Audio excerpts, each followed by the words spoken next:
অনুরাগের ছোঁয়া নতুন প্রোমোতে দেখা যায় ভাগ্যের পরিহাসে চৌধুরী বাড়ির বউ হয়ে এলো যমজ দুই বোন সুদীপা ও সুরূপা।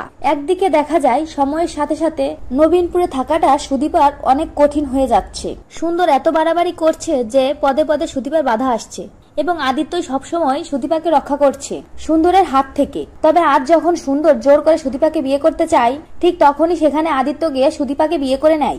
অন্যদিকে পরমা, যে আদিত্যের অপেক্ষায় ছিল, কিন্তু সে আদিত্য যখনই অনেকদিন ধরে কোনো সাড়া দেয় না, কোনো খোঁজ খবর নেয় না, তখন পরমা আদিত্যর উপরে রেগে যায় এবং বাবা মায়ের কথা রাখতে বিয়ের জন্য রাজি হয়ে যায়। অভ্রজিৎ পরমাকে এতটাই পছন্দ করেছে যে দ্বিতীয়বার ভাবে না, যেভাবেই তার মা বলে সেভাবেই সে পরমাকে বিয়ে করে নেয়। এরপরেই দেখা যায় একদিকে অভ্র পরমাকে নিয়ে দরজায় দাঁড়ায়, অন্যদিকে আদিত্য সুদীপাকে নিয়ে এসে দরজায় দাঁড়ায়। চৌধুরী বাড়িতে একই সাথে দুই বৌমাকে দেখে সকলেই চমকে যায়। ভাগ্যের পরিহাসে যমজ দুই বোন একই বাড়িতে বউ হয়ে আসে। তো বন্ধুরা, অনুরাগের ছোঁয়ায় যদি সত্যি এমনটা ঘটে তাহলে দেখতে তোমাদের ঠিক কেমন লাগবে কমেন্ট করে জানাও। আর চ্যানেলে নতুন হলে অবশ্যই দয়া করে চ্যানেলটি সাবস্ক্রাইব করো। সকলকে ধন্যবাদ সম্পূর্ণ ভিডিওটি দেখার জন্য। অনুরাগের ছোঁয়া নতুন আপডেট পেতে অবশ্যই ভিডিওতে লাইক শেয়ার কমেন্ট করতে ভুলো না।